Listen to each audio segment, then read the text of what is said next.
Welcome to the Why We Build podcast. Join Greg Whalen to explore the world of remodeling, whether you're on the production team, design team, or managing the whole show. You can expect insights, tips, and stories that inspire and educate. So, let's dive into the Why We Build podcast. There is a version of this industry that we all like to talk about. It's the clean version. Well-run projects, tight schedules, clear scopes, good clients, solid margins. And don't get me wrong, that's what we're working towards. But if you spent any real time in remodeling, you know that's not the full story.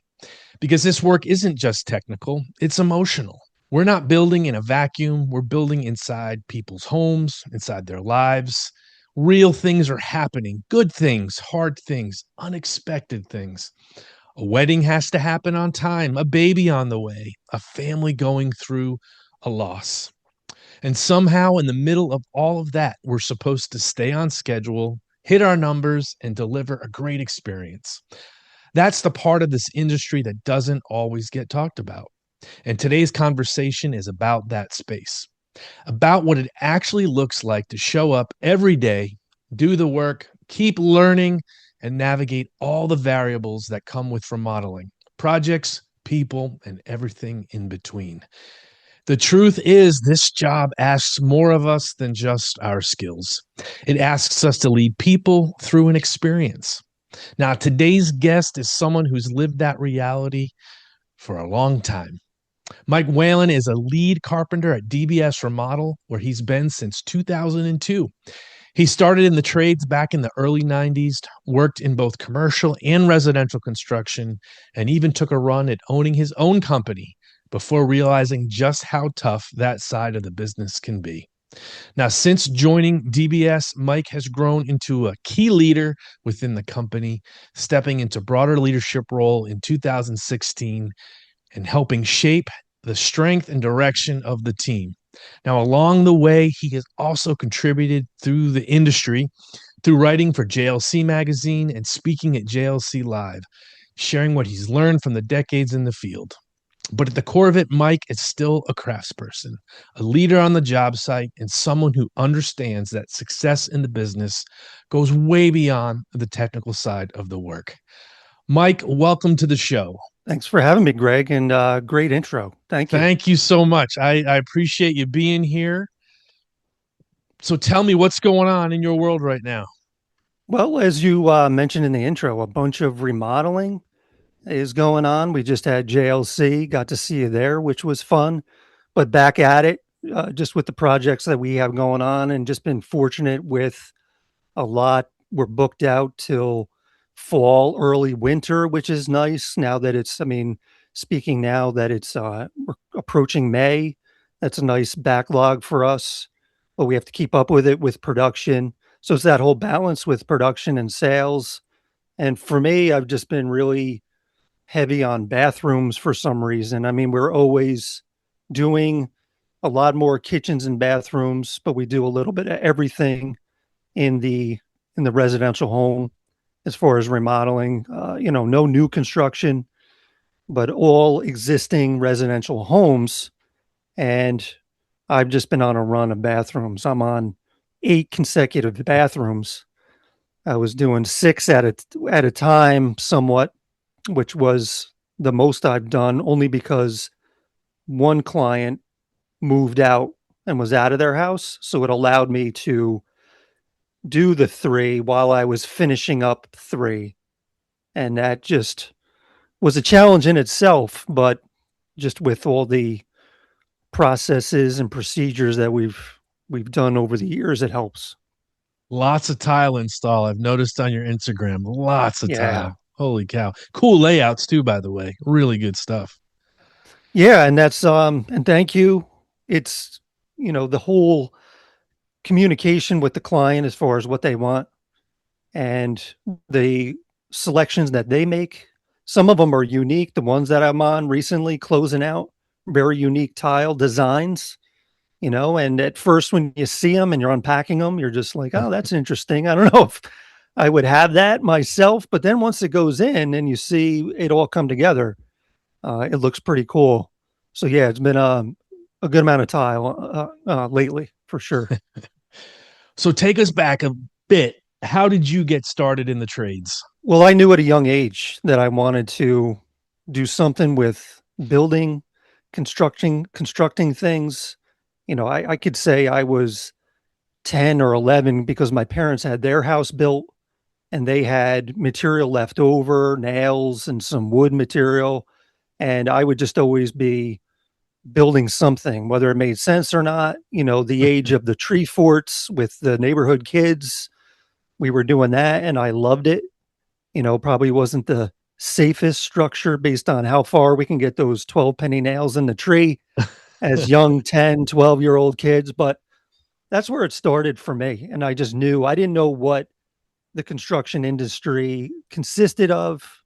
I didn't know, but I had an interest just going into school. We had a lot of the shop classes offered when I was in school, a lot more. I mean, there's coming back, I should say, because even going to my kids' schools, I see that their level of importance has increased for sure.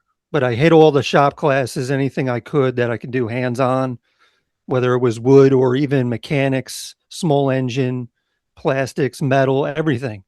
I just enjoyed it all. And then from school, they had that bridge program through the vocational school that I took advantage of my junior and senior year.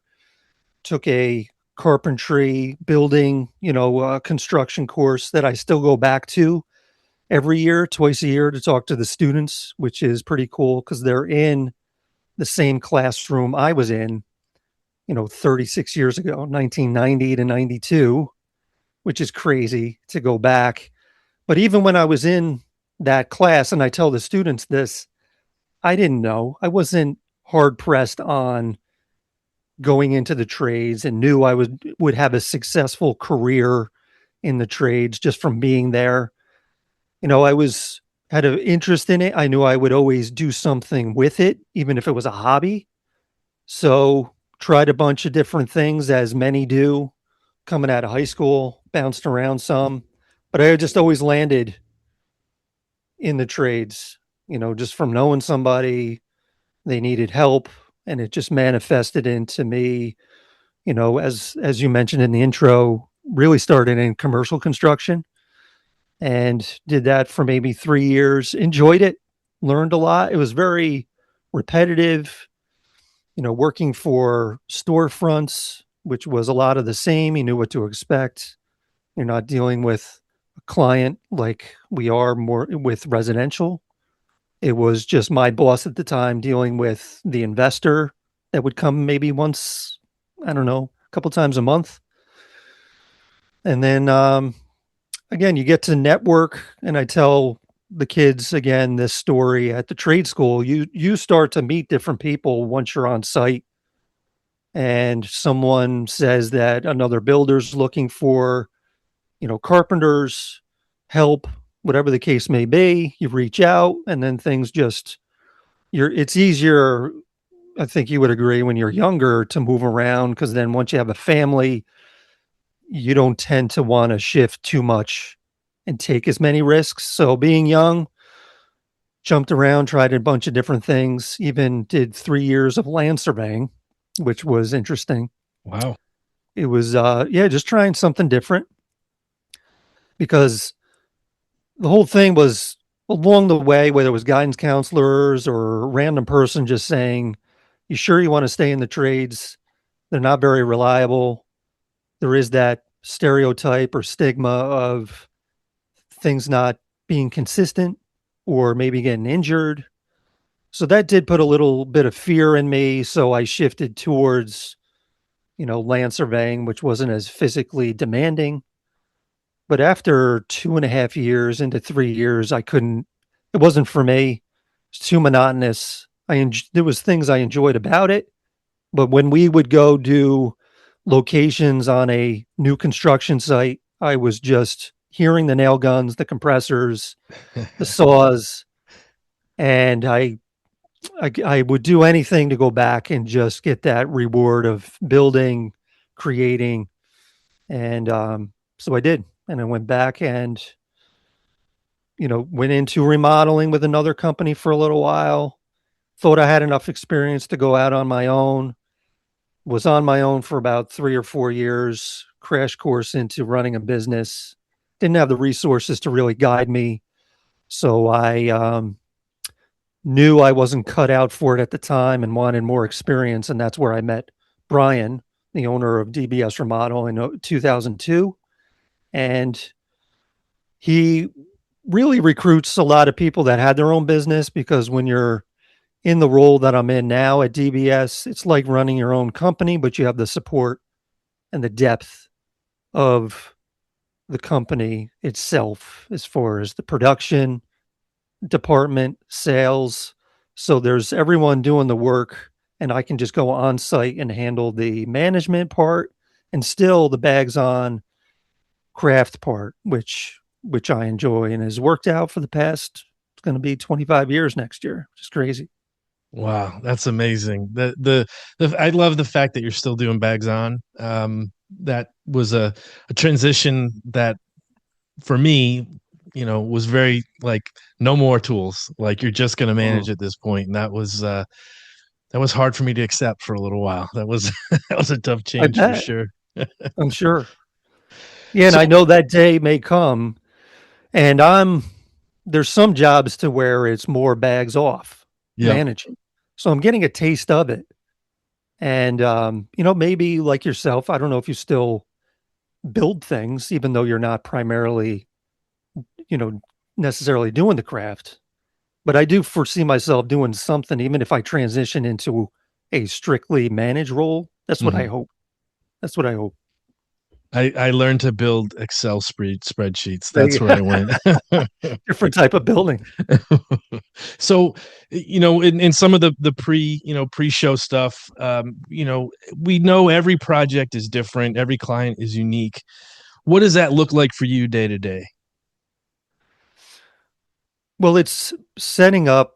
We have our standard operating procedures that we have in the company that have just been refined over the years. It's different now than it was when I started in 2002. The company's grown. There's growing pains. There still is. It never ends. And we'll be celebrating 40 years this year, which is incredible. But you see the growing pains along the way and what it takes to have a successful project with the processes in place, what we need to do as lead carpenters. But it's always changing as far as every project. I said I did many bathrooms in a row. Each bathroom's different. It's the age of the home, it's the selections the client makes, and most of all, it's the client themselves, because not everyone is the same, as you know, because you can have someone that's very relaxed and will let us, or let myself and the team, just do what we do. And of course, with the communication along the way with them, as far as making sure what we're doing along the way is what they envision and what they want. But then there's other clients that are understandably anxious, nervous, uncertain. Maybe they had a bad experience prior and now they're very hesitant, but they do have confidence because there's a lot of workup before I even get to the project. So their confidence is probably um, built back up to where they're ready for us to come in. Or they've just never, my next bathroom that I'm going to do, they've just never had remodeling done in their home. It's just, they bought new, they never had anything major done, they never had to. So they don't have any idea about the process and what to expect. And I just called them this morning because they wanted to know the details of what happens when the water is shut off for the work when the plumber's there. And they were very concerned about that. And I have to remember that the things that we take for granted that I don't feel is a big deal, that they do, and they think their water is going to be shut off for a couple of days, and I have to reinsure them based on their project. It's probably only going to be a couple of hours because we'll do all the connections first, and then the initial hookup is maybe only I would say tops an hour. So I told them an hour or two. So it's really adjusting to the needs of the client is a whole nother art that I have had to learn, and it's taken a long time. Yeah, managing those expectations is such a crucial part of the management side of what we do. Tell me something, a challenge that just doesn't seem to go away. It seems to always appear. Well, what is reoccurring is the fact that we have our team at DBS, but then we have our extended team, which is our trade partners, our vendors. There are manufacturers. There's companies that, make cabinets, kitchen cabinets. And so there's others we rely on to make sure that things are in place, ordered on the right time, scheduling. And something that reoccurs, and I even tell the client at the pre-construction meeting that there will be issues. We just make sure that they're minimal, they're less frequent, and if there are any, we're going to make sure we attend to them and take care of them. So what we see that does reoccur is there could be small damages or imperfections to products that come in because they're handled many times. They come from a distributor, they're put on a truck, they're brought to a local company, then transferred and then delivered back to us.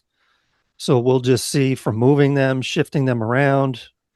We try to take as much care as possible, but we could see some damages, some scrapes. Um, Again, some things that are, some broken tile. I always add, you have your percentage of tile that you add as far as waste is concerned, but I just add another box or two because it's inevitable most times that there's not going to be one box that's completely broken. Right. And maybe you can use them for cuts and get creative. But that's the one challenge I see the most in this industry is just looking for quality products. And you can have some kind of control over that, but it's limited to a point of what you can do.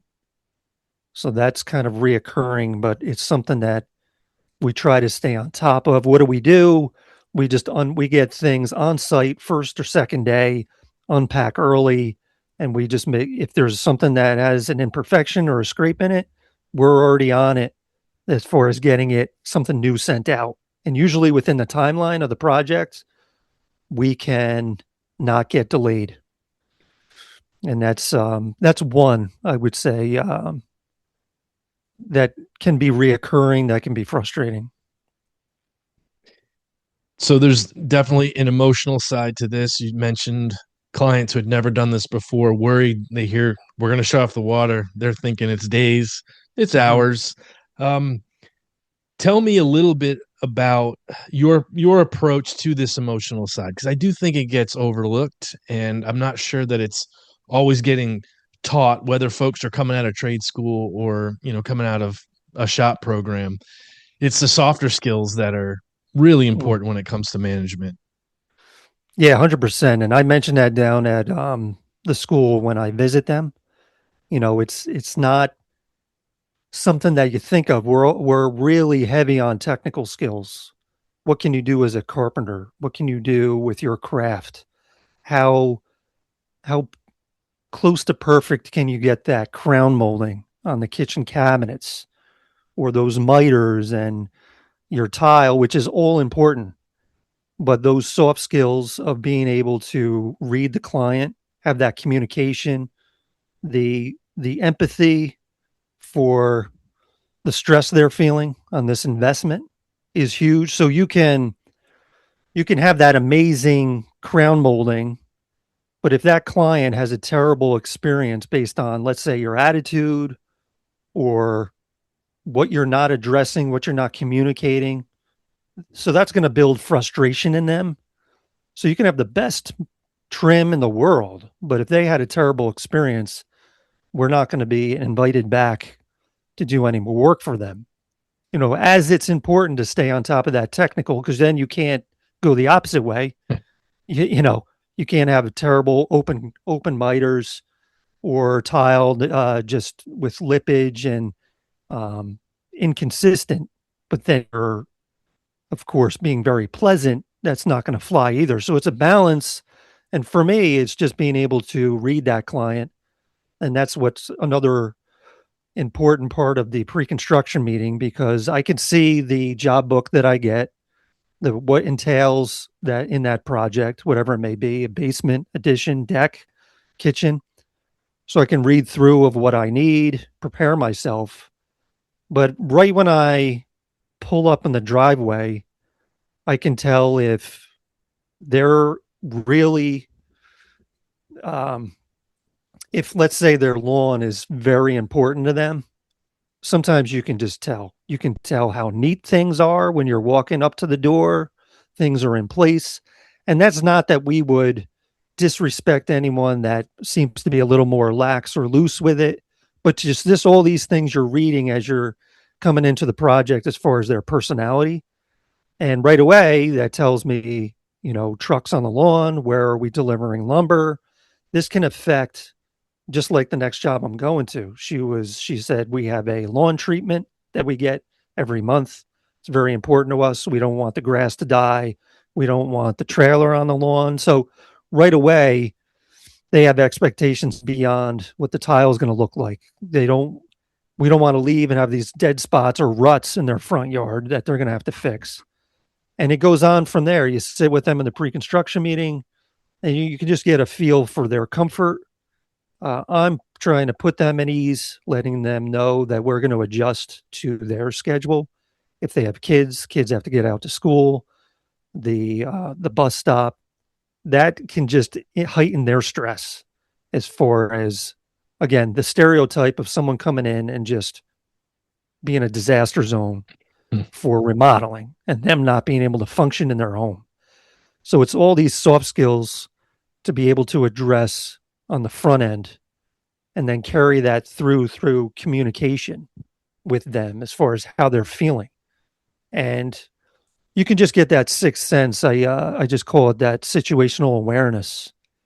You can tell how they're doing with check-ins and monitoring everyone else that's on the job site and letting everyone else know. And we tell our team, we have our lead meetings every month. We have one this Friday. And even our trade partners, they have to have those soft skills to be able to communicate with the client and really be able to sense their need at the time, their stress level. And it could just really go on from there. But that is going to really determine the experience they have with the remodel. And it is just as important and part of the customer service that's provided and part of the training that we really focus on every month when we meet with the leads. So you do a monthly training with your leads, and this is part of that program as well? Yeah, it's every month. It's usually, we try for the last Friday of every month. We come in for an hour and a half. Now it's 7 lead carpenters, soon to be 8.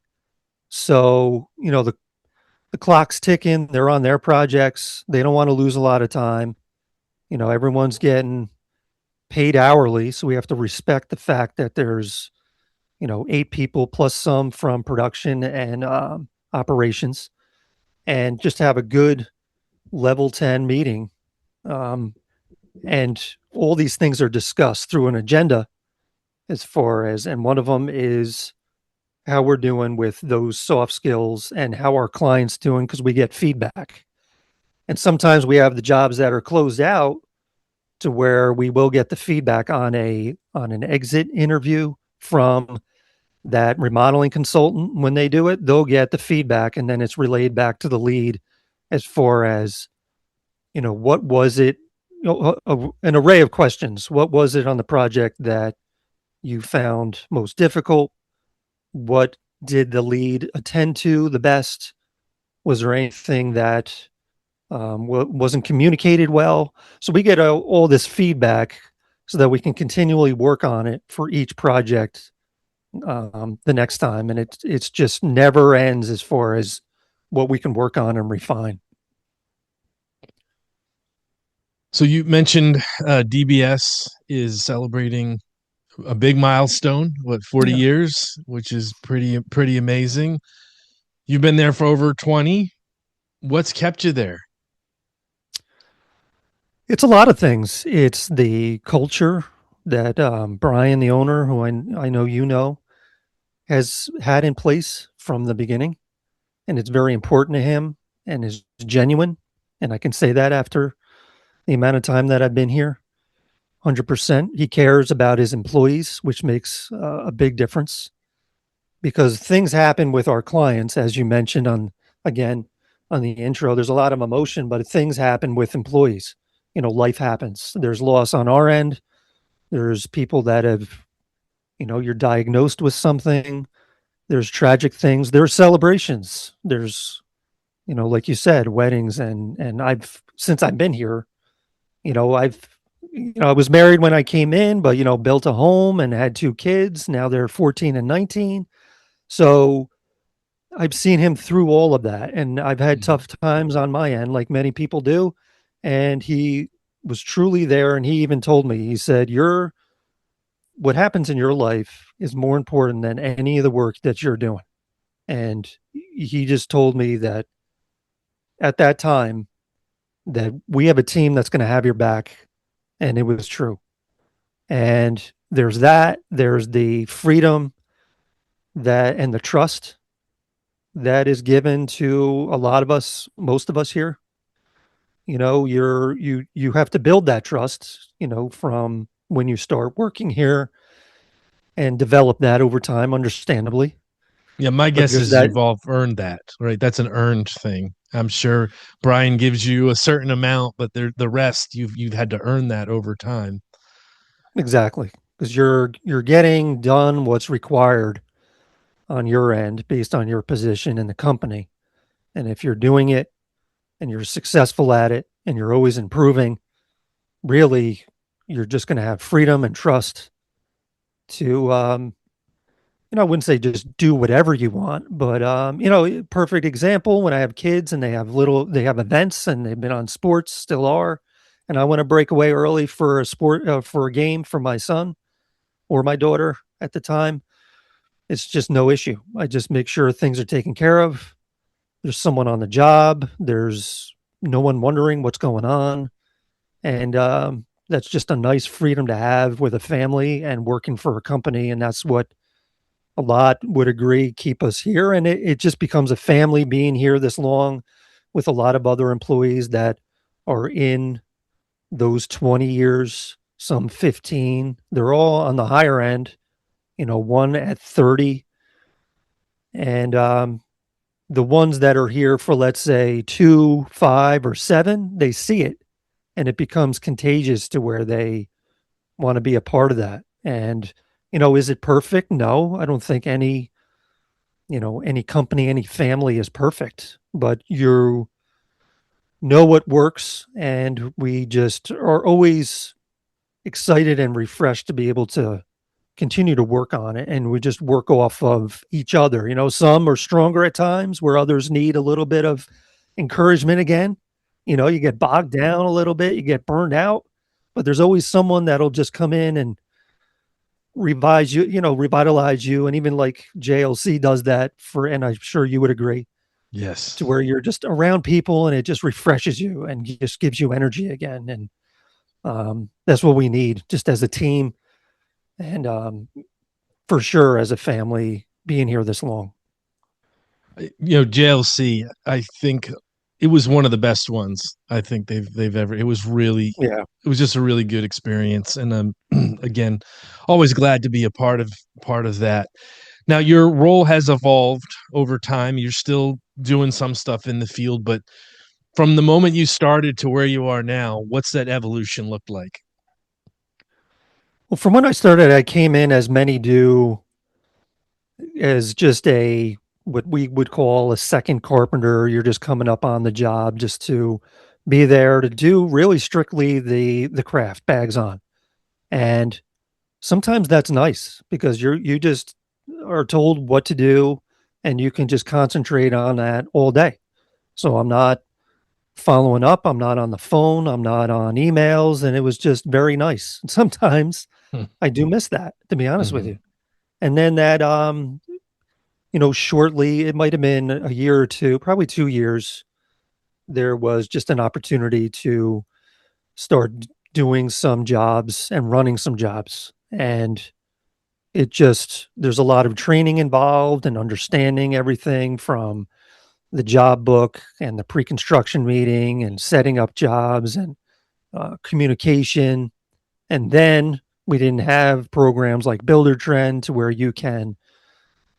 everyone can see what's going on. It was a lot more paperwork, a lot more emails, a lot more phone calls. And it just developed over time to bring in technology, which has helped with even punching in and T sheets and workforce, like many companies have brought in and adopted. And then we got on to Builder Trend, and that helped running a project and just really being trained through whatever resource I could use. If it's Nary has a lot of resources, JLC Magazine, Fine Home Building, the conferences. We would just, and then internally, just team building and training. And I always enjoyed that. Even networking, the marketing side of things, understanding sales, understanding operations, knowing your numbers, all those things I really got interested in. And that led to an opportunity to be on the leadership team. I think it was 2016. It's been a long stretch. Um, and it's got to be 10 plus years. And that's where we've just used that system traction. I don't know if you read that book by Gino Wickman, and Yes. it just, Yep. okay. Yeah. So it has these level 10 meetings and assigned what they call rocks and to-dos for the team, so that the to-dos are each month we would have a task, something that's working on the company, something that's measurable that we can do that can benefit the team and take the workload off of the owner, Brian, to help him as far as that leadership team. Because the only way you're really going to scale and make it to the point where an owner can still operate and work on the company is to have that leadership team as you get bigger, as the employees increase, as the workload increases. So with that system, the traction system, you could see where we've gained traction, and it's helped us all around. So I've just grown just as an employee, as a person, with leadership and understanding what goes on in the company, knowing the numbers, knowing markup and margin, the difference between the two, what our margin needs to be, where these projects need to come in at for us. Those numbers could be different for another company that could be a different size, but knowing what has worked with that dashboard and seeing that dashboard every month of where we're at, and just knowing how many, just from, and Bob Lutz, who's the operations manager, I call him like the scientist behind it.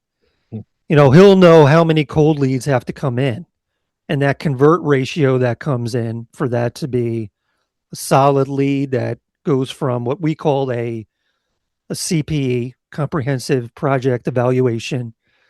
And once that goes from the project evaluation to a signed contract, he just has it down to a formula.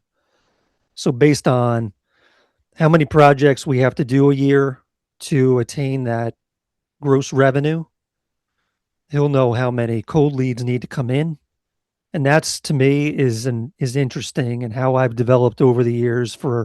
I just enjoy puzzles, and that's what started at a young age. I just enjoyed the puzzles behind it. And to me, as you would agree, to where you are today, it's a whole nother puzzle you got to figure out, in addition to doing crown molding or tile layout. And I enjoy it. It can be overwhelming doing both of them, and I need that balance.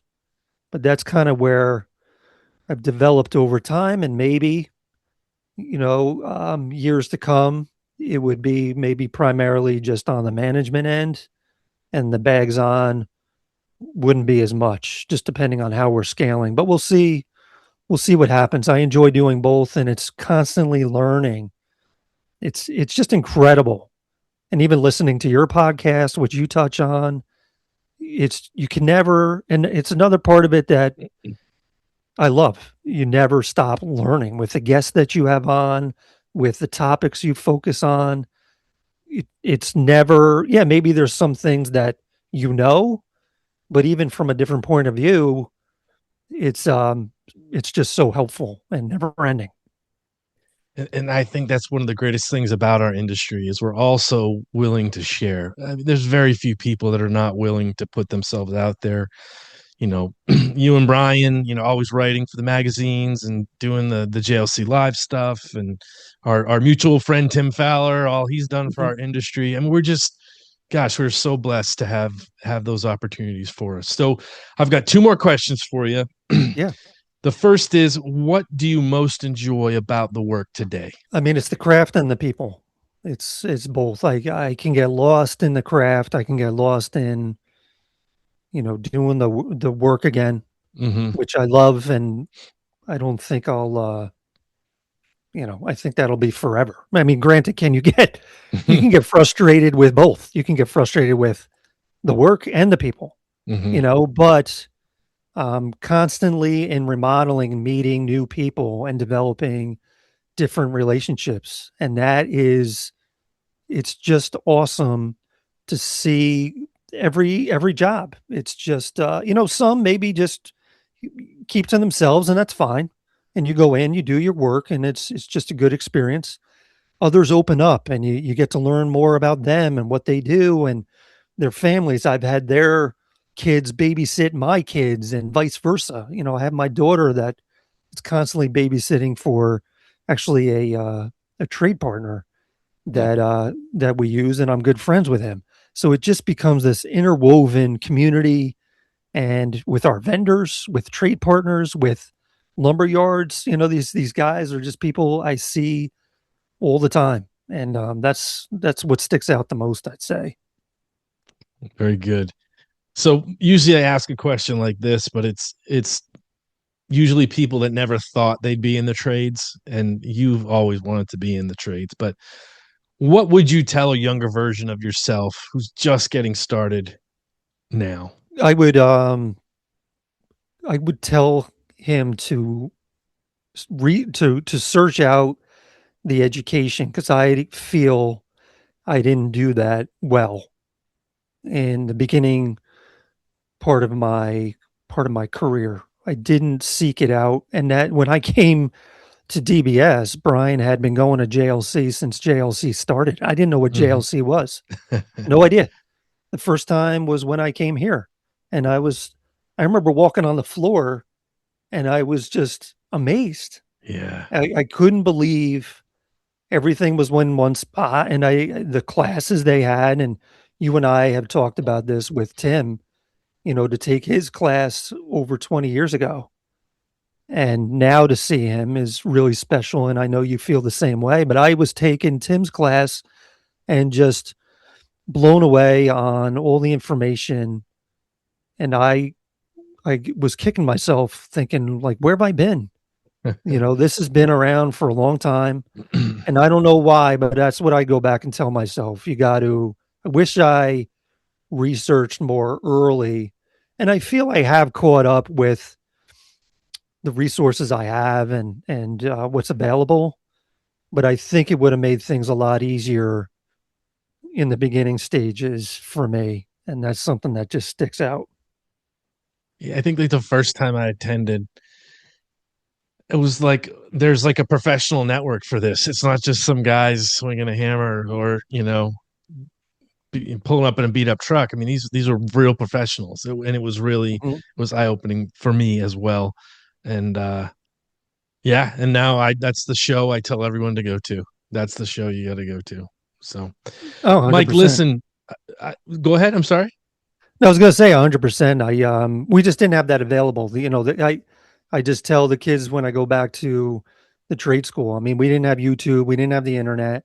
There's so much more available now. You can learn, AI, that's a whole nother podcast, but it's incredible what there's available today that just we didn't have, Yeah. and it's awesome, and You, yeah, you're the show is probably you're probably the same. We're similar ages, and like ordering the Gary Katz videos out of the back of the yes, magazine. Like I have every one of yep, those videos, and I mean that was our YouTube at the time. So that's it.